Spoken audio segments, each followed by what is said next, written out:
Hello दोस्तों, कैसे हैं आप। आज हम स्टार्ट कर रहे हैं जो अभी आपको पेपर्स दिए गए हैं मैथ्स के सैम्पल पेपर ठीक है 2020-21 ठीक है, सब्जेक्ट मैथमेटिक्स। जो कुछ दिन पहले अभी 1-2 दिन पहले आपको पेपर डिस्ट्रीब्यूट हुए हैं, उन्हीं के क्वेश्चंस के बारे में बात करेंगे। ठीक है, पार्ट ए सेक्शन 1। ठीक है, मतलब कि हम पहले सेक्शन की बात करेंगे जिसमें 1 मार्क्स के क्वेश्चंस आपके दिए गए हैं। ठीक है, कैसे सॉल्व करने हैं, कैसे क्या है, हम इनको देखते हैं सॉल्यूशन के क्या क्या। पहला दे रखा है, पहला क्वेश्चन है what is the HCF of 2 consecutive even numbers. ठीक है, क्वेश्चन समझना है आपको, कॉन्सेप्ट पे हम ज़्यादा फोकस करेंगे, क्वेश्चन ज़्यादा सॉल्व करेंगे उतने मार्क्स आपके बेटर आ सकते हैं। HCF of 2 consecutive even number. ठीक है, 2 consecutive नंबर्स,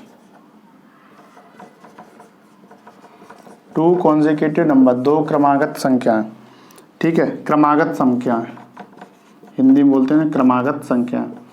ठीक है, तो क्रमागत का मतलब है, देखो वैसे सिंपल से क्रमागत वाली बात करेगा तो 1 2 3 4 5 एंड सो ऑन, बट उसने बोला है इवन, 2 consecutive इवन लिखना बोलते, इवन मतलब 2 क्रमागत सम संख्या। ठीक है, तो इवन नंबर कौन से होते हैं, 2 number which is divisible by 2, 2 से डिवाइड हो जाए या 2 के टेबल में आए। ठीक है, तो 2 consecutive पहला इवन नंबर कौन सा हो जाएगा, 2 हो जाएगा। देखो यहाँ पे 1 तो इवन नंबर होता नहीं है, तो 2 है, 3 भी इवन नंबर नहीं है, और 4 है।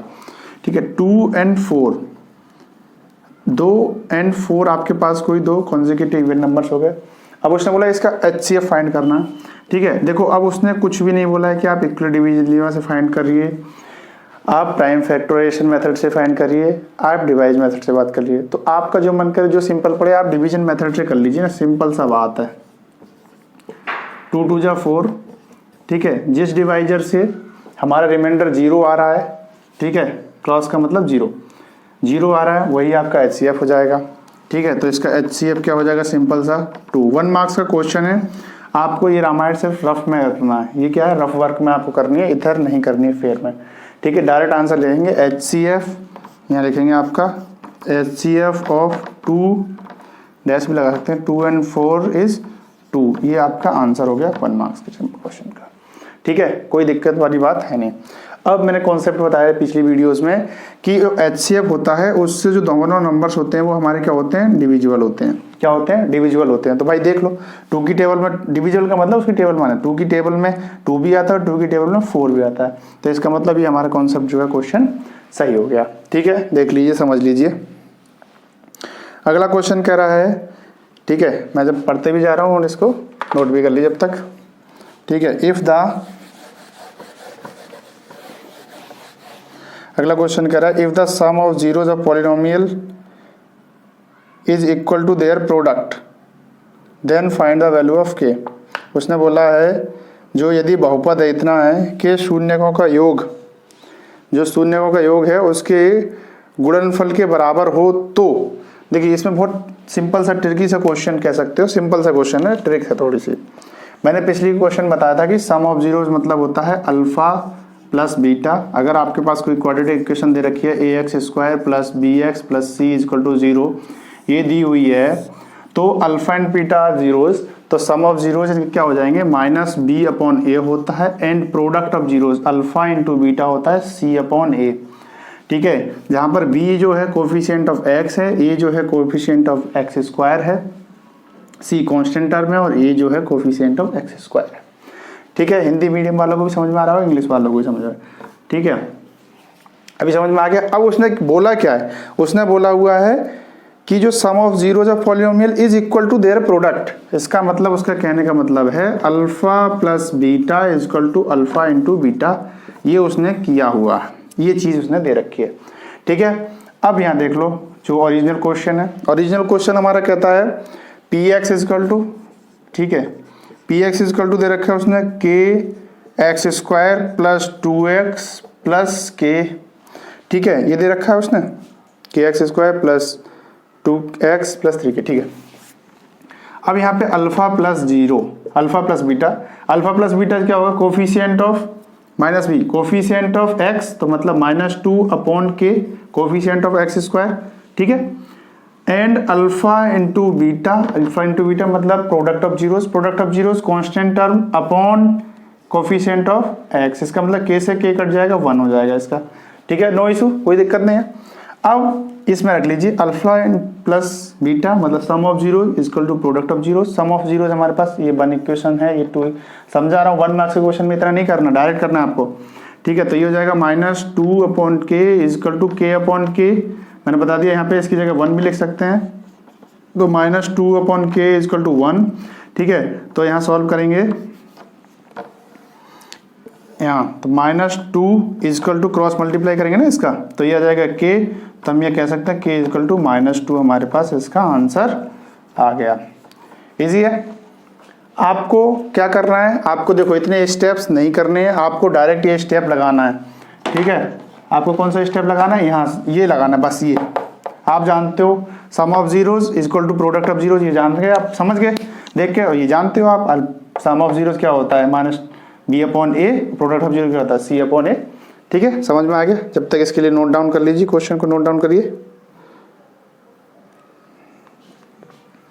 चलिए क्वेश्चन नंबर 3 कह रहा है, फॉर व्हाट वैल्यू ऑफ के do the equation represented coincident line.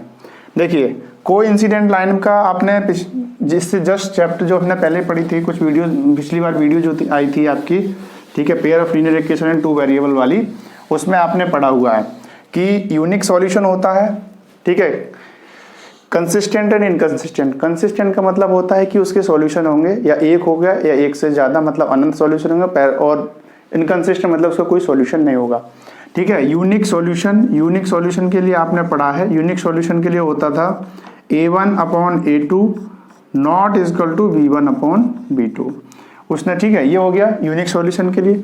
अब इनफाइनाइट मैनी सॉल्यूशन मतलब कि अनंत शून्य जो होते हैं उसके हो जाएंगे a1 upon a2 equal to b1 upon b2 equal to c1 upon c2। अब होता है पैरेलल लाइन का मतलब होता है नो सॉल्यूशन का मतलब हो गया एक भी उसका शून्यक नहीं है, तो ये हो जाता है a1 upon a2 equal to b1 upon b2 not equal to c1 upon c2, ठीक है। तो अब इसने बोला है भाई कि कोइंसिडेंट का लाइन मतलब हो गया, ये कोइंसिडेंटली लाइन बनाती है, ओवरलैप जो बताया था मैंने, ओवरलैपिंग मतलब कोइंसिडेंट लाइन, ठीक है, कोइंसिडेंट।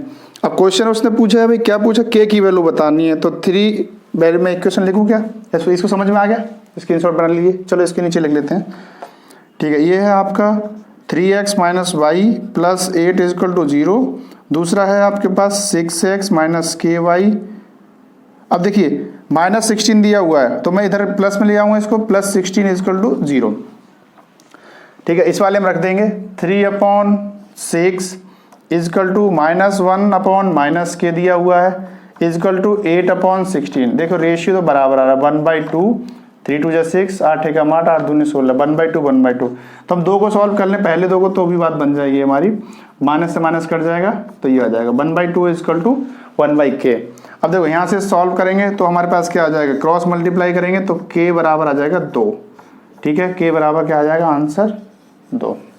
अब देखिए 1 मार्क्स का क्वेश्चन है, टाइम तो बचा नहीं है डेफिनेटली, इतना तो सब कुछ लिखना नहीं है, ये तो आपको समझने के लिए। अब आप क्या करेंगे, ये आपको कॉन्सेप्ट आपके दिमाग में होना चाहिए कि यूनिक सॉल्यूशन कब होता है, कोइंसिडेंट लाइन कब होती है, इनफिनिटली मैनी। कोइंसिडेंट लाइन मतलब एक दूसरे पर जब जा रही है तो सेम ही तो रास्ते होंगे भाई।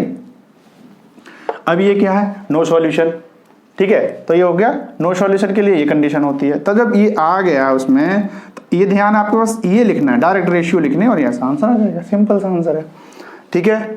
ये अच्छा क्वेश्चन नंबर नहीं डालूंगा मैं, क्वेश्चन नंबर 3 था ये, सॉरी, आंसर नंबर 3, ठीक है, आंसर 3 या क्वेश्चन 3 लिख सकते हैं हम, क्वेश्चन 3 था, ठीक है। अब इसको इरेज कर देते हैं, देख लीजिए, स्क्रीनशॉट ले लीजिए, समझ लीजिए, वैसे रिकॉर्डेड वीडियो है, आप इसको बार बार चला के देख लीजिए, समझते रहिए।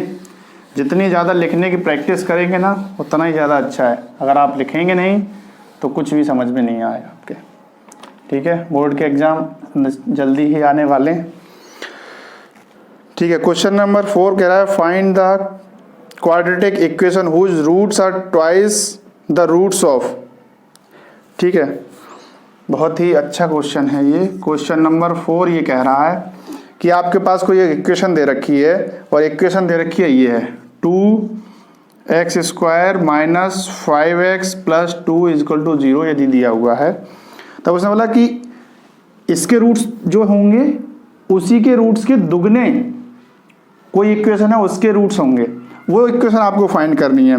इसका सिंपल सा मतलब ये है find the quadratic equation with roots are twice. इसका मतलब कि पहले आप इसके रूट्स निकालिए, फिर इसको डबल करिए, फिर एक क्वाड्रेटिक इक्वेशन आपको बनानी है। ठीक है, तो 2 दूनी 4, 4 और 1 5। देखो इसको फैक्टर विधि से भी कर सकते हैं और अल्फा प्लस बीटा वाली विधि से भी आप कर सकते हो। इसके फैक्टर करने की कोशिश करते हैं तो ये हो जाएगा 2x², मैंने बताया था इन दोनों का इंटू करोगे 4 आ जाएगा। ठीक है, इसको इस तरीके से ब्रेक करना है कि 5 आना चाहिए हमारे पास। ठीक है, तो ये हो जाएगा -4 + 1x, 4 और 1 5। ठीक है, प्लस 2 इक्वल टू 0। ट्राई करके देख लेते हैं हम आता है इससे कि नहीं आता है।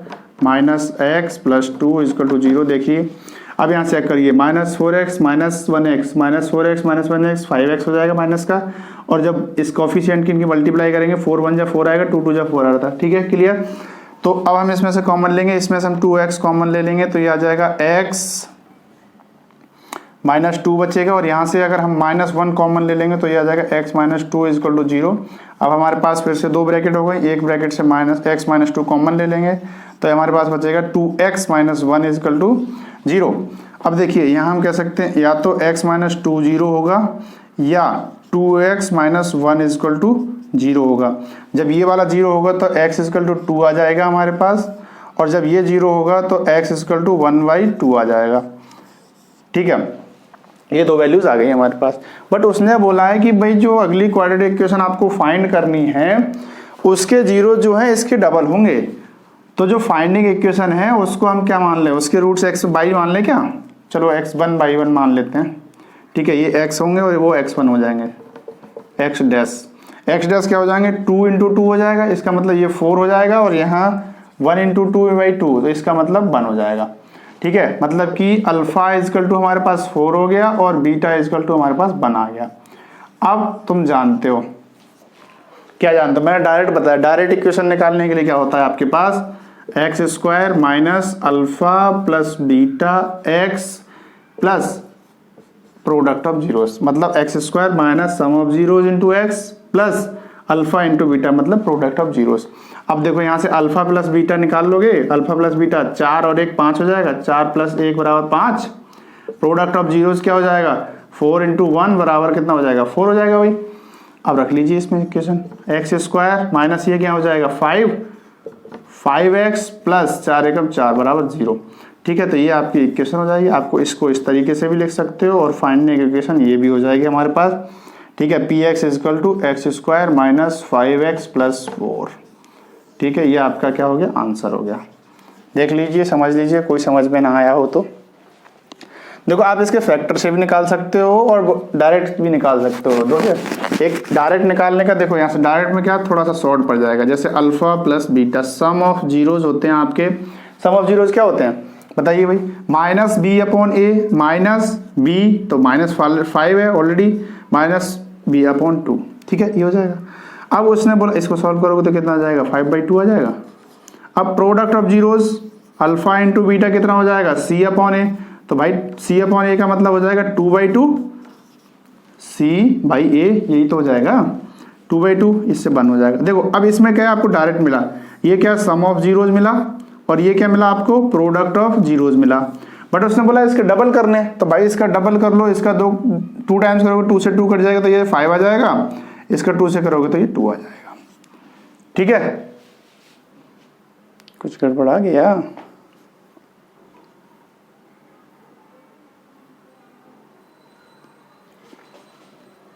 देख लीजिए कैलकुलेशन कहीं, अच्छा हाँ ठीक है, चलिए ठीक है, कैलकुलेशन देख लीजिएगा कहीं गलत नहीं हुआ है तो ठीक है। ओके, इसको इरेज कर दें। चलिए और देखते हैं हम। ठीक है, अब क्वेश्चन नंबर 5 बोल रहा है write the discriminant of the quadratic equation. एक क्वाड्रेटिक इक्वेशन उसने दी हुई है x प्लस 5 का whole square is equal to 5x minus 3।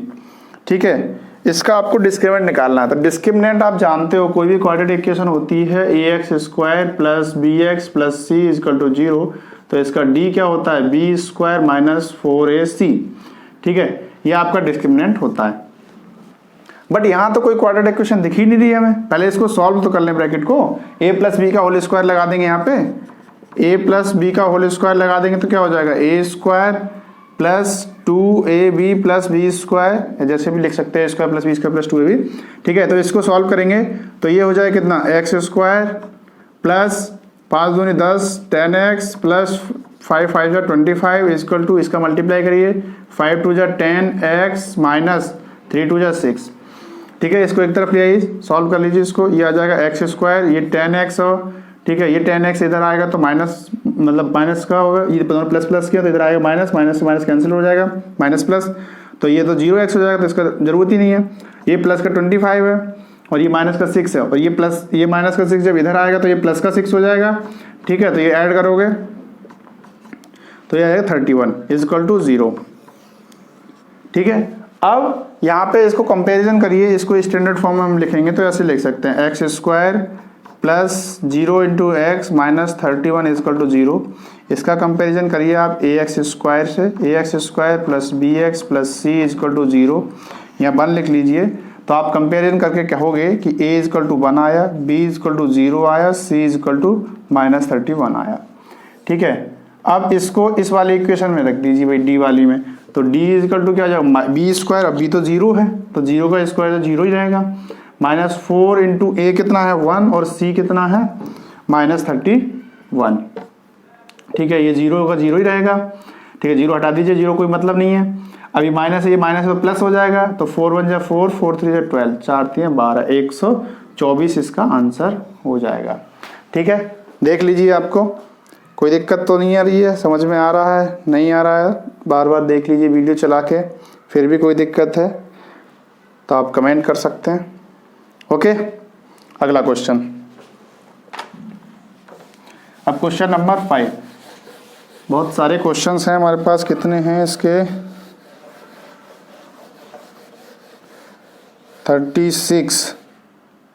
36 question है, तो एक वीडियो में तो नहीं हो जाएगा, 2-3 वीडियो में करते रहेंगे पार्ट बना के, जैसे 1 मार्क्स के क्वेश्चन एक वीडियो में कर लेंगे, 2 मार्क्स के क्वेश्चन एक में, 3 के एक में, 4 के एक में। ठीक है, तो 1 मार्क्स का क्वेश्चन 5 और ये 6 वाला क्वेश्चन आ गया आपकी स्क्रीन पर। ठीक है, 6 क्वेश्चन ये रहा, क्या कह रहा है अभी 6 क्वेश्चन देखिए बेटा, ज़्यादा से ज़्यादा प्रैक्टिस करिए। Find the 6 term of AP. ठीक है, मतलब आपको कोई एक समांतर श्रेणी दे रखी है एपी। ठीक है, एपी है आपके पास 17, ये कैसे दे रखी है, चलो जो भी है 17 11 और 14। ठीक है, उसने पूछा है 6 टर्म बतानी है भैया, आपको 6 बतानी है, तो पहले इससे पहले हम a निकाल लें, a 7 हो जाएगा, d क्या होता है कॉमन डिफरेंस, 11 माइनस 11 में से 17 सब्ट्रैक्ट करोगे तो किसका आ जाएगा माइनस का 6 आ जाएगा। AP गलत है भाई, ये 17 नहीं है 7 होगा, क्योंकि 17 ऐसे तो होता ही नहीं है, या तो इंक्रीमेंट होता है या डिक्रीज होता है, लेकिन या फिर कुछ नहीं होता है, कांस्टेंट होता है, मतलब एडिशन। अच्छा एक चलो AP में ये तो मैं लिख लिया क्वेश्चन। अगर मान लो कोई आपके पास सीरीज दे रखी है 2 2 2 2, तो क्या ये सीरीज है AP है कि नहीं है, क्वेश्चन आता है। यस ऑफ कोर्स ये AP है, क्यों, क्योंकि 2 + 0 हो रहा है हर एक इसमें, 2 + 0, यहाँ पे भी 0 0 0 2 ही रह रहा है, इसका मतलब यहाँ D क्या है 0 है। ठीक है, तो लेकिन यहाँ पे पहले 17 था, फिर 11, फिर 14, ये तो कुछ गड़बड़ हो रहा था, अभी भी शायद गड़बड़ी है। 7 4 11 और 11 4 15 होना चाहिए, डिफरेंस अगर 17 से निकालेंगे तो 11 में 11 माइनस 17 तो -6 आ जाएगा। अब 14 माइनस 11 करेंगे तो माइनस, इसमें प्लस का 3 आ जाएगा। भाई ये तो गड़बड़ है कुछ, नहीं ये AP नहीं है, क्वेश्चन गलत है, डिस्कस करते हैं। देखो क्या क्वेश्चन आता है। 7 से भी नहीं आ रहा है, 7 4 11, 11 4 15। ये क्वेश्चन गलत है बेटा। क्वेश्चन नंबर 6 जो है आपका गलत है, क्योंकि इसमें कोई एपी बन ही नहीं रही है। ठीक है, इस वजह से प्रॉब्लम आ रही है। एक सेकेंड,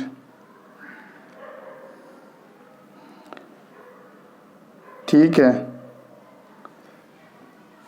चलिए हटा देते हैं इसको, क्योंकि ये देखो डिफरेंस देख लो आप, 11 में 70 का 14 में से ये प्लस माइनस 6 प्लस 3 हो ही नहीं सकता। चलिए कुछ क्वेश्चन मिसप्रिंट है, बाद में देख लेंगे। क्वेश्चन नंबर 7 देख लीजिए। क्वेश्चन नंबर 7 कह रहा है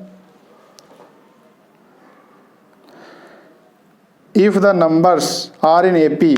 नंबर दे रखे हैं भाई आपके लिए, क्या दे रखे हैं, x माइनस 2, 4x माइनस 1 और 5x प्लस 2। ठीक है, ये कोई नंबर्स दे रखे हैं और उसने बोला ये एपी में है सभी, आर इन एपी, मतलब ये एक समांतर श्रेणी है। तब उसने बोला कि भाई तो x का मान ज्ञात करो। ये तो सिंपल है, x का मान ज्ञात करो। बहुत अच्छे क्वेश्चंस हैं, एकदम स्टैंडर्ड लेवल क्वेश्चन बनाए हैं। इसको हम जानते हैं A1, A2 और A3। तो आप जानते हो, देखो D डिफरेंस D बराबर क्या होता है, A2 minus A1 is equal to A3 minus A2। मतलब कि जो डिफरेंस होता है वो बराबर होता है सभी का। ठीक है, तो A2 माइनस A1 लिख दें भाई हम, 4x माइनस 1 माइनस लगा देंगे 1 कर देंगे भाई, x minus 2 is equal to A3 हमारे पास कितना दे रखा है, 5x प्लस 2 दिया हुआ है, माइनस इसमें से करेंगे 4x माइनस 1 किया हुआ। इसको ओपन कर दीजिए ब्रैकेट को, 4x minus 1 minus x plus 2, bracket है, ब्रैकेट के बाहर माइनस का साइन है, तो ये माइनस प्लस वाला माइनस और माइनस वाला प्लस हो जाएगा। ठीक है, ये हो जाएगा 5x प्लस 2 हो जाएगा और ये माइनस 4x हो जाएगा प्लस 1 हो जाएगा। ठीक है, अब इसको पहले इधर से सॉल्व कर लीजिए, फिर बाद में इधर सॉल्व कर लेंगे। ये हो जाएगा, ये प्लस का 4x है, ये माइनस का x है, तो ये हो जाएगा 3x प्लस का हो जाएगा और ये प्लस का 1 बचेगा और यहाँ हो जाएगा 5x माइनस x बचेगा प्लस का। ठीक है, और ये प्लस का 3 हो जाएगा। ठीक है, फिर इसको इधर से उधर कर लीजिए, वेरिएबल टर्म एक तरफ, कांस्टेंट टर्म एक तरफ, चर और राशि एक तरफ, अचर राशि एक तरफ कर लीजिएगा आप। ठीक है, तो यहाँ करेंगे तो ये आ जाएगा 3x minus x is equal to 3 minus 1। तो देखिए इसमें से कटेंगे तो ये बचेगा 2x इज इक्वल टू 2 बचेगा और x इज इक्वल टू 1 आ जाएगा। भाई ये आपका आंसर हो गया। ठीक है, कैलकुलेशन मिस्टेक भी देखते रहिए, वैसे है नहीं। Okay, x is equal to 1 आपका आंसर आ गया। जल्दी जल्दी कर लेंगे, अभी ये तो 1 मार्क्स के क्वेश्चन है, बहुत ईजी है। इतना ज़्यादा मैं जितना स्लो चल रहा हूँ उतना तो नहीं करेंगे आप। A cone, a hemisphere, a cylinder stand on equal base and have the same height, find the ratio of their volumes. मतलब कि एक कौन है, ठीक है भाई, एक कौन दिया हुआ है, इसको इरेज कर देते हैं। ठीक है, क्वेश्चन नंबर अब 8 आएगा। क्वेश्चन नंबर 8 कह रहा है एक cone, a hemisphere, a cylinder stand on equal base and have the same height, find the ratio of their volumes. एक शंकु, अर्धगोला व एक बेलन समान आधार व ऊंचाई के हैं, इनके आयतनों का अनुपात ज्ञात कीजिए। मतलब समान बेस का मतलब ये कहना चाह रहा है कि भाई ये आपके पास शंकु है, इसका मतलब, और ये आपके पास एक हेमीस्फीयर अर्धगोला है और ये आपके पास एक सिलेंडर है। इसका मतलब वो कह रहा है कि हाइट तो उसने सेम बोली है, लेकिन सेम बेस का कहने का मतलब ये है कि इनकी सभी की रेडियस जो है बराबर हैं। ठीक है, इनकी इसकी रेडियस सबकी बराबर है और हाइट भी उसने इक्वल दे रखी है, दिया हुआ है। अब वो कह रहा है कि इनका रेशियो निकालिए, तो रेशियो निकाले उसने वॉल्यूम। ठीक है, किस किस का वॉल्यूम है तो लिख लेते हैं थोड़ा सा। कौन, ठीक है, वॉल्यूम ऑफ कौन and volume of hemisphere and volume of cylinder. ठीक है, वॉल्यूम ऑफ कौन होता है 1/3 पाई आर स्क्वायर एच इज 2। ठीक है, H2 बोलते हैं अनुपात। हेमी स्फीयर का देखो, स्फीयर का 4/3 पाई आर क्यू होता है, तो इसका क्या हो जाएगा 2/3 पाई आर क्यू हो जाएगा। ठीक है, सिलेंडर, अब सिलेंडर का क्या होता है पाई आर स्क्वायर एच। अब देखिए सभी की आर बराबर है, सभी की आर क्या है, बराबर है, ये आर स्क्वायर है, ये आर क्यू है। सबसे पहले तो आप ऐसे देखिए यहाँ से पाई से सबका पाई उड़ जाएगा, खत्म। अब देखिए यहाँ 2 आर हैं, खत्म। यहाँ पे इसको हम ऐसे लिख सकते कि नहीं लिख सकते हैं, यहाँ से ये आर खत्म, यहाँ से आर खत्म। अब एच में है तो इसको हो जाएगा h/3, ठीक है, is to 2/3 R is to H, ये इसका रेशियो आ जाएगा, ठीक है। एच और आर इक्वल दिए नहीं है, अलग अलग दिए हैं, तो ये आपका रेशियो हो जाएगा।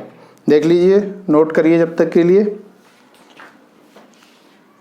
देखिए भाई इसमें एक कॉन्सेप्ट और लगेगा, वो क्या होगा, देखिए इसने बोला है कि सेम हाइट, तो हाइट देखिए यहाँ पे इसकी रेडियस तो है, तो ये भी रेडियस, उसकी रेडियस भी h के बराबर है। इसका मतलब ये सभी हम ये r से r भी कट जाएगा, तो हमारे पास अगर रेशियो आएगा तो ये आएगा 1/3:2/3:1। बट अब देखिए डिनोमिनेटर में 3 रखा, 3 से मल्टीप्लाई करेंगे इसको, तो ये आ जाएगा 3:1/3:2/3:1/3 1/3 से 3 कैंसिल, 3 से 3 कैंसिल, तो ये आ जाएगा हमारे पास 1:2:3, ठीक है। आई होप समझ में आ गया होगा। डायरेक्ट करना है 1 मार्क्स का क्वेश्चन। क्वेश्चन नंबर 8 हो गया। अब क्वेश्चन नंबर 9 बोल रहा है find the common difference of the AP. यदि कोई आपके पास एक एपी दे रखी है, क्वेश्चन नंबर 9 1 मार्क्स के क्वेश्चन में डायरेक्ट लिखना है, इतना सॉल्व नहीं करना है, रफ में सॉल्व करो जैसे भी करना है, लेकिन इसमें टाइम ज़्यादा बर्बाद नहीं करना। क्वेश्चन नंबर 9 बोल रहा है आपके पास find the common difference of AP. उसने एपी दे रखी है आपके पास 1/p, ठीक है, 1 - p/p है। ये थोड़ा सा देख लीजिए आप, प्रिंटिंग सही से समझ में आ जाए तो 1 - 2p/p है ये, ठीक है। जो अपॉन लिखा हुआ है ना, बटा स्लैश लगा हुआ, तो p/p नहीं है, 1 - p/p और 1 - 2p/p। इनको ब्रैकेट यूज करना चाहिए था यहाँ पर इस तरीके से, जैसे ये लिखा हुआ है ना, इसको देखो 1 - p/p, तो p/p नहीं है, ये इस तरीके से है। ओके चलिए 3 आ गया। सेम चीज सर्वांतर ज्ञात करना है इसका, तो ये फिर से सेम चीज a1 a2 और a3, कोई भी 2 ले लीजिए, किसी का भी, सबका सेम ही आता है। तो d = क्या होगा, a2 - a1 होगा, ठीक है। a2 क्या है आपके पास, a2 है आपके पास 1 - p/p -1/p, ठीक है। अब देखो इसका एलसीएम लोगे आप, इसका एलसीएम लेंगे तो ये एलसीएम p आ जाएगा। अब यहाँ पर आ जाएगा 1 - p -1 = देखिए -1 और ये +1, तो ये कैंसिल आउट हो जाएगा, तो यहाँ बचेगा -p/p, p से p कैंसिल हो जाएगा, -1 इसका आंसर आ जाएगा। इसका और आप इसका निकाल के देखेंगे तो भी -1 ही आंसर आएगा, ठीक है। अब देखिए ये तो बहुत इजी हो गया 9। अब आंसर नंबर 10, आंसर नंबर 10 कह रहा है, देखो ये आपकी बुक में लिखा हुआ है, मैं फिर भी समझा दे रहा हूँ, ठीक है। क्वेश्चन नंबर जो 10 है 1 मार्क्स का क्वेश्चन है। क्वेश्चन नंबर 10 कह रहा है कि right the statement of fundamental theorem of arithmetics. मैं बार बार हर एक थ्योरम के स्टेटमेंट पे जोर देता हूँ कि वो याद कर लीजिए, याद कर लीजिए, ठीक है। तो फंडामेंटल थ्योरम ऑफ अर्थमेटिक्स कहती है कि कोई भी नंबर जो है उसको यूनिक फैक्टर, कोई भी कंपोजिट नंबर जो होता है उसको हम एज ए प्राइम फैक्टर जो है लिख सकते हैं, ठीक है। वो प्राइम फैक्टर यूनिक होते हैं, ठीक है। ये फंडामेंटल थ्योरम ऑफ अर्थमेटिक्स कहती है। मान लो अगर ये 6 है तो इसके प्राइम फैक्टर अगर हम करेंगे तो 2 × 3 आएगा। ऑर्डर में भी चेंज, 3 × 2 भी कह सकते हो आप, इसकी कोई दिक्कत नहीं है, लेकिन इन 2 को फर्दर डिवाइड नहीं, 2 और 3 को डिवाइड नहीं कर सकता, ये यूनिक होगा इसका, ठीक है। 2 × 3 = 6 और 3 × 2 = 6, जस कोई सा भी ले लो। अगर मान लो 12 है, 12 को आप देखो 3 × 4 = 12 लिख सकते हो, लेकिन ये यूनिक नहीं हुआ क्योंकि इस 4 को भी आप फर्दर डिवाइड कर सकते हो, तो इसका ये फर्दर हुआ 3 × 2 × 2, 3 × 2 = 6, 2 × 12, ठीक है। समझ में आया, ये फंडामेंटल थ्योरम ऑफ अर्थमेटिक्स कहती है, ठीक है। लाइन टू लाइन आप याद कर लो, बुक में आपके दिया हुआ पहले चैप्टर का है ये, ठीक है। अभी आपको समझ में आ गया, ये हमारा 1 मार्क्स का सेशन हो गया, ठीक है। सेक्शन 2 सेक्शन 3 कितने सेक्शन, ठीक है भाई। समझ में आ रहा है? ओके। सेक्शन 1 जो है 16 क्वेश्चन है 1 मार्क्स के आपके पास। ओके ओके ओके 10 हो गया, तो हम आगे चलते हैं। अभी वीडियो देखने गया तो 30 मिनट्स की तो हो गई है, कोई दिक्कत नहीं है, कर लीजिएगा आप। 11 क्वेश्चन है, write down the formula showing relationship between the measure of central tendency. ठीक है, तो वो मीडियन मोड मीन वाला फॉर्मूला पूछ रहा है, तो ये होता है 3 median equal to 2 mean plus mode, ऐसा कुछ होता है शायद। 2 मीन प्लस मोड होता है, 2 मोड प्लस मीन। एक मिनट में चेक कर लेता हूँ, ये लिखा है हमने। ठीक है, तो ये 1 मार्क्स का क्वेश्चन है, ये याद कर लीजिए, रट लीजिए। अब ये क्वेश्चन नंबर 12 हम यहीं पे कर लेते हैं, टाइम हमारे पास जगह है। ठीक है, क्वेश्चन नंबर 12 कह रहा है in triangle ABC DE parallel to BC and AD is equal to x plus 3, BD is equal to 3x plus 9, AE is equal to x and EC is equal to 3x plus 4, find x। इतना तगड़ा question दिया है, मतलब कि तगड़ा का मतलब लंबा चौड़ा है, बनाओ इसको फिगर। ठीक है, ABC कोई ट्रायंगल हमने ABC, उसने बोला है DE पैरेलल टू BC, मतलब कि ये DE हो गया, ये D हो गया, ये हो गया DE parallel to base BC। ठीक है, AD बराबर, ये जो AD है, AD का वैल्यू दे रखा है उसने x प्लस 3। ठीक है, BD का वैल्यू दिया हुआ उसने 3x plus 19, 3x plus 19। AE बराबर दे रखा है x और CE बराबर दे रखा है उसने 3x प्लस 4। ठीक है, तो जो BBT थ्योरम है आपकी, बेसिक प्रोपोर्शनलिटी थ्योरम, वो क्या कहती है, अगर दो ट्रायंगल सिमिलर हैं, ठीक है, तो उनका रेशियो बराबर होगा। तो लगा लीजिए भाई, इसको आप लगाना है आपको सिंपल सा, x plus 3 upon 3x plus 19 is equal to x upon 3x plus 4। ठीक है, इनका क्रॉस मल्टीप्लाई करेंगे आप। थोड़ा सा लेंथी क्वेश्चन है, ऐसा नहीं देना चाहिए मेरे हिसाब से 1 मार्क्स में, लेकिन दिया है तो आपको करना तो पड़ेगा ही। 3x प्लस 19, ठीक है, इंटू x हो जाएगा। ठीक है, पहले इसका इससे करेंगे और इससे भी करेंगे, दोनों से करेंगे, तो ये हो जाएगा 3x स्क्वायर प्लस 4x। ठीक है, फिर इसका करेंगे इससे भी और इससे भी करेंगे, तो आ जाएगा 3 3 जा 9x। ठीक है, प्लस 3 4 जा 12 इक्वल टू, ऐसे करेंगे ये हो जाएगा 3x स्क्वायर प्लस 19x। अब देखिए यहीं पे देखिए 3x स्क्वायर प्लस का है और 3x स्क्वायर प्लस का है, कट गया, सिंपल सा। अब ये देखिए 9 और 4 13 हो जाएगा, 13x प्लस 12 इक्वल टू ये हो जाएगा 19x। अब यहाँ लिख लें हम। ठीक है, तो कॉन्स्टेंट एक तरफ, वेरिएबल एक तरफ, तो हम यहाँ कर सकते हैं 12 equal to 19x minus 13x, तो ये 12 बराबर हो जाएगा कितना, 6 और 3 9। ठीक है, 13 और 6 19 हो गए ना, तो ये हो जाएगा x। अब यहाँ पे 12/6 इक्वल टू x, तो x इक्वल टू हो जाएगा 6 दूनी 12, x इक्वल टू 2 इसका आंसर हो गया। ठीक है, क्वेश्चन सॉल्व करिए तब पता चलता है। देखिए क्वेश्चन सॉल्व किया, 4 स्टेप में आंसर आ गया आपका। क्वेश्चन करेंगे तब पता चलेगा, मैथमेटिक्स में देख के पता नहीं चलता क्वेश्चन कितना बड़ा है कितना नहीं चाहिए। Someone is asked to choose a number between, find the probability of chosen number is prime। देखिए मैं डायरेक्ट बता दे रहा हूँ ये क्वेश्चन आपको। अच्छा, क्वेश्चन अगला जो है आपका क्वेश्चन नंबर है 13। ठीक है, 13 क्वेश्चन आपका कह रहा है,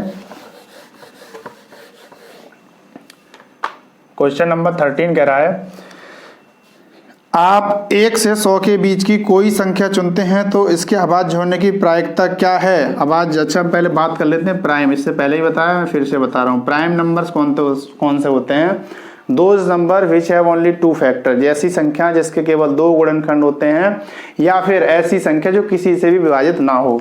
सबसे छोटी संख्या होती है 2, फिर 3, फिर 5, फिर 7, फिर 11, 19, इस तरीके से हम चलते चले जाएंगे।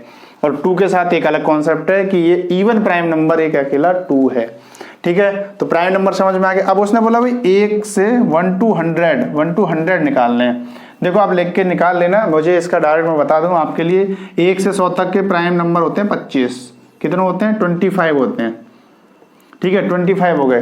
तो प्रोबेबिलिटी हमारी कहती है, ठीक है, total number of possible outcomes, ठीक है, total number of possible outcomes, possible outcomes तो कितने हो जाएंगे भाई 100 हो जाएंगे। क्या 1 से 100 तक के बारे में तो पूछ ही रहा है वो। अब वो पूछा कि फेवरेबल आउटकम्स मतलब कि आपके पक्ष में कितने हो जाएंगे फेवरेबल आउटकम्स, तो आपके पक्ष में 25 होंगे क्योंकि 25 ही प्राइम नंबर है। कितने नंबर है 25, 25। तो यहां हो जाएगा पीई प्रोबेबिलिटी ऑफ इवेंट हो जाएगी हमारे पास 25/100 इक्वल टू हो जाएगा 25/100 मतलब 1 4 25 चौका 100 होते हैं। ठीक है समझ में आ गया, ये आपकी आंसर हो गया। चलिए भाई, अच्छा आप ट्रिग्नोमेट्री का क्वेश्चन बहुत देर बाद आया है। ट्रिग्नोमेट्री का क्वेश्चन है, बहुत आसान सा क्वेश्चन है। देखिए इसको नोट डाउन कर लीजिए। नोट डाउन क्या, आपके पास तो वीडियो ही है, जब चाहो जब देखो, सोते जगते उठते बैठते बेटा, लेकिन पढ़ते रहो। ठीक है, वीडियो देखोगे तो कुछ वाला नहीं होगा, स्कूल वैसे भी नहीं खुल रहे हैं। आप वीडियो को देखिए, ना समझ में आए मैसेज करिए, आपके पास व्हाट्सअप नंबर है, ग्रुप में है आप, सब कुछ है। ठीक है, क्वेश्चन अगला कह रहा है ट्रिग्नोमेट्री से इफ 10x बराबर sine 45 degree cos 45 degree plus sine 30 degree. ठीक है, आसान सा क्वेश्चन है। अब देखिए ट्रिग्नोमेट्रिक टेबल जो है आपको आती होगी, मैंने आपको कई बार बताया, उसकी वैल्यू जो है रट लीजिए। साइन वाली जो वैल्यू है वो रट लीजिए आपको। ठीक है, 0 वैल्यू आती है, 1/2 आती है, 1/√2 आती है, √3/2 आती है और 1 आती है। ये साइन की वैल्यूज हैं। साइन की वैल्यू मतलब साइन 0, साइन 30, साइन 45, साइन 60 और साइन 90। ठीक है, इनसे सभी वैल्यू आपको निकल आएंगे। ठीक है, तो साइन 45 कॉस 45 प्लस साइन 30, तो साइन 45 की वैल्यू कितनी हो गई भाई 1/√2 हो गई। ठीक है, इंटू 1/√2 हो गई। इसमें तो कोई दिक्कत वाली बात है नहीं, क्योंकि cos 45 की वैल्यू 1/√2 होती है, साइन 45 की वैल्यू होती है। अब उसने बोला साइन 30, अब साइन 30 की वैल्यू कितनी होगी 1/2, जोड़ लो भाई। इसका इंटू करोगे, मल्टीप्लाई है फ्रैक्शन का, तो मल्टीप्लाई सिंपल सा होता है, √2 का √2 से मल्टीप्लाई करो 2 आ जाएगा, प्लस 1/2 हो जाएगा। अब 1/2 और 1/2 कितना हो गया, मतलब आधा प्लस आधा 1 हो जाएगा कि नहीं हो जाएगा। तो यहाँ देखिए भाई 10x बराबर 1 हो गया, बहुत आसान सा है। अब देखो 1 जो होता है, अब कंपेयर करने के लिए ट्रिग्नोमेट्री में एक चीज होती है कि यहाँ 10x है तो यहाँ 10x ही हो जाएगा। आपने WWE की फाइट देखे वक्त बहुत अच्छे से देखते हो आप, मैं जानता हूँ। ठीक है, तो मतलब जो टक्कर के होंगे वही तो मिलेंगे, अंडरटेकर कैन जैसे मिलेंगे। अब ऐसा तो नहीं है कोई छोटे छोटे खिलाड़ी, अब आप कह दिया जाए कि संजीव सर बैठ जाएंगे भाई अंडरटेकर से, ऐसा तो नहीं हो सकता है कि नहीं। तो कंपैरिजन जो है उनके बीच में होगा जो दो समान होंगे। तो यहाँ 10x है, यहाँ ट्रिग्नोमेट्रिक वैल्यू है, और यहाँ 1 है। बट 1 को देखो, अब 10 में 1 की वैल्यू कब होती है, कब होती है 1045 की वैल्यू होती है। तो देखो 1 को हम लिख सकते हैं 1045 डिग्री। अब 1045, अब देखो 10 से 10 कंपेरिजन हो जाएगा, तो x बराबर 45 डिग्री आ जाएगा। सिंपल सा आंसर आ गया आपका। फिर से बता रहा हूँ, ट्रिग्नोमेट्री में कंपैरिजन करने के लिए आपको दोनों तरफ ट्रिग्नोमेट्रिक रेशियोज होने चाहिए। यहाँ ट्रिग्नोमेट्रिक रेशियोज है, यहाँ वैल्यू है, तो आप कंपेयर नहीं कर सकते। यहाँ 10x है, तो अब ये देख लीजिए कि 10 में 1 वैल्यू कहाँ आती है, तो 1045 की वैल्यू 1 होती है कि 1, या फिर दूसरे शब्दों में कहें कि मैं 1 को 1045 लिख सकता हूँ। भैया 10 है, 10 से 10 कंपेयर कर लेता है, x = 45, आंसर आ गया आपका, इजीली आंसर आ गया। ठीक है कि नहीं, वेरी गुड। अब क्वेश्चन नंबर, अच्छा 14 था ये, 15 क्वेश्चन आएगा। चलिए अब क्वेश्चन नंबर 15 हमारा कहता है, क्वेश्चन नंबर 15 क्या कहता है, क्वेश्चन नंबर 15 बोल रहा है कि if 3 different coin are tossed together then find the probability of getting 2 heads. देखिए बहुत आसान सा प्रश्न है कि ये एक सिक्का है, एक दूसरा सिक्का है और एक तीसरा सिक्का है। 3 सिक्के एक साथ उछाले जा रहे हैं उसने। देखो इसमें एक कॉन्सेप्ट होता है, 3 सिक्के एक साथ उछाल लो या एक सिक्के को 3 बार उछालो। ठीक है, आउटकम्स होते हैं, पॉसिबल आउटकम बराबर आएंगे। 3 different coins are tossed together, अलग अलग कॉइन एक साथ करे जा रहे हैं। तो बोला find the probability of getting 2 head, 2 head आने की क्या संभावना है इसमें। तो इसकी देखिए बनाने का आउटकम, टोटल आउटकम निकाले, मैंने स्टार्ट किया H, तीनों में H आ जाए। ठीक है, अब मैं फर्स्ट चेंज करता हूँ, पहले में टेल आ जाए, बाकी 2 में हेड आ जाए। मैं कहता हूँ पहले दो में टेल आ जाए, तीसरे में हेड आ जाए, मैं कहता हूँ तीनों में भी टेल आ जाए। ठीक है, ऐसा हो सकता है। ठीक है, अब मैं कहूँ भाई इसमें हेड आ जाए, इसमें टेल टेल रह जाए, इसमें हेड आ जाए, इसमें हेड आ जाए और इसमें टेल रह जाए। ठीक है, ये समझ में आ गया। अब आउटकम ये भी तो हो सकता है भाई कि ये एच आ जाए, ये टेल आ जाए, ये एच आ जाए, ये टेल आ जाए, ये एच आ जाए, ये टेल आ जाए। टोटल कितने हो गए? 8 हो गए। 1 2 3 4 5 6 7 8। तो टोटल पॉसिबल आउटकम कितने हो गए भाई? यहाँ लिख लो, टोटल पॉसिबल आउटकम्स, मतलब संपूर्ण घटित होने की संभावना है। कितनी संभावना है कि क्या क्या घटित हो सकता है? तो उसने बोल दिया 8 संभावना है कि तुम्हारे पास क्या क्या घटित हो सकता है। अब फेवरेबल मतलब कि आपके अनुकूल कौन से हैं? फेवरेबल। ठीक है, अनुकूल। अनुकूल क्या क्या परिस्थितियां हैं? बोलते ना अनुकूल परिस्थितियां नहीं थी, इस वजह से मैं एग्जाम में फेल हो गया। फेल नहीं होना है, पढ़ाई करते रहना। ठीक है, अब फेवरेबल आउटकम्स भाई उसने बोला 2 हेड, मतलब पीई जिसको हम डिनोट करते हैं ना, वो पीई यही है हमारा। तो उसने मतलब 2 हेड्स आने चाहिए। अब 2 हेड एग्जैक्ट बोला है। अब देखिए यहाँ पे भी कंफ्यूजन कर दिया इसने। प्रोबेबिलिटी ऑफ गेटिंग 2 हेड, 2 ही चित्त चाहिए भाई, तो हम एग्जैक्ट मान लेते हैं हम। ठीक है, तो एग्जैक्ट मानेंगे। देखो इसमें 2 पॉसिबिलिटी एग्जैक्ट, केवल 2 हेड आए, तो एक तो इसमें 2 हेड आ रहे हैं और किस में हेड आ रहे हैं? 2, एक इसमें 2 हेड आ रहे हैं और देखो एक इसमें 2 हेड आ रहे हैं, 1 2 3, तो ये होगा 3। तो इसकी प्रोबेबिलिटी तो हो गई भाई, इस हिसाब से इसकी प्रोबेबिलिटी आ गई हमारे पास, कितनी आ गई? 3/8 आ गई। अब अगर वो बोला ठीक है एटलीस्ट 2 हेड, कम से कम 2, ज्यादा से ज्यादा कितने भी हेड हो हमें कोई फर्क नहीं पड़ रहा, तो इसमें ये और ऐड हो जाएगा, तो ये उस प्रोबेबिलिटी हो जाएगी 4/। ठीक है, ये तो प्रोबेबिलिटी हो गई कौन से की? हमारे पास ओनली 2 हेड। मैं लिख देता हूं यहाँ पे ओनली 2 हेड्स। ठीक है, अब अगर वो बोले कि एटलीस्ट 2 हेड्स, एटलीस्ट 2 हेड, कम से कम 2, ज्यादा से ज्यादा कितने भी हो, तो ये कितने आ जाएंगे हमारे पास? PE1 में कह देता हूं इसको, तो ये 4 हो जाएगा, तो इसकी प्रोबेबिलिटी आ जाएगी 4/8। इसका मतलब हो जाएगा 1/2 आ गई भाई। समझ में आ गया? ओके, अब लास्ट क्वेश्चन है आपका, what is the probability of an event impossible event? भाई इम्पॉसिबल इवेंट जब पॉसिबल ही नहीं हो रहा तो उसका प्रोबेबिलिटी क्या होगी? कुछ नहीं होगी। सिंपल सी बात है भाई, जब कोई इवेंट घटित ही नहीं हो रहा तो उसकी प्रोबेबिलिटी तो 0 हो जाएगी, नहीं हो जाएगी? क्वेश्चन 16 का आंसर कितना हो जाएगा? 0 हो जाएगा। इम्पॉसिबल इवेंट्स की वैल्यू कितनी हो जाएगी? वो प्रोबेबिलिटी 0 होती है। और एक चीज़ बता दूं, श्योर इवेंट की जो प्रोबेबिलिटी होगी वो 1 होती है। मतलब कि ये प्रोबेबिलिटीज, अगर मैं पार्क में घूमने जाऊं, है ना, और उधर से शादी करके वापस आऊं, तो भाई ये तो इम्पॉसिबल इवेंट है। आप जाती कैसे शादी कर लोगे, पार्क में घूम के वापस आ सकते हो क्या? तो ये इम्पॉसिबल इवेंट 0। और अब मैं कहूं मुझे पता है कि मैं वहां जाऊंगा, मेरा दोस्त वहां बैठा मिलेगा ही क्योंकि उसका फोन आ चुका है, तो वो श्योर इवेंट हो गया, तो इसकी प्रोबेबिलिटी 1 हो गई, है ना। मतलब कि जो श्योर इवेंट होता है, जो संभावना है कि वो घटित होगा ही होगा, है ऐसा, तो उसकी प्रोबेबिलिटी 1 होती है। और जो असंभव काम होता है, जो होगा ही नहीं, उसकी प्रोबेबिलिटी 0 होती है। ओके, लिए जब तक अब हमारा सेक्शन 1 कंप्लीट हो गया है, अब हम सेक्शन 2 की बात करेंगे आगे। ठीक है, इसी हिसाब से चलते रहेंगे। आई थिंक 2-3 वीडियो में खत्म हो जाएगा। पढ़ते रहिए अच्छे से। जब तक के लिए एंजॉय करिए, स्टे सेफ, स्टे हेल्दी।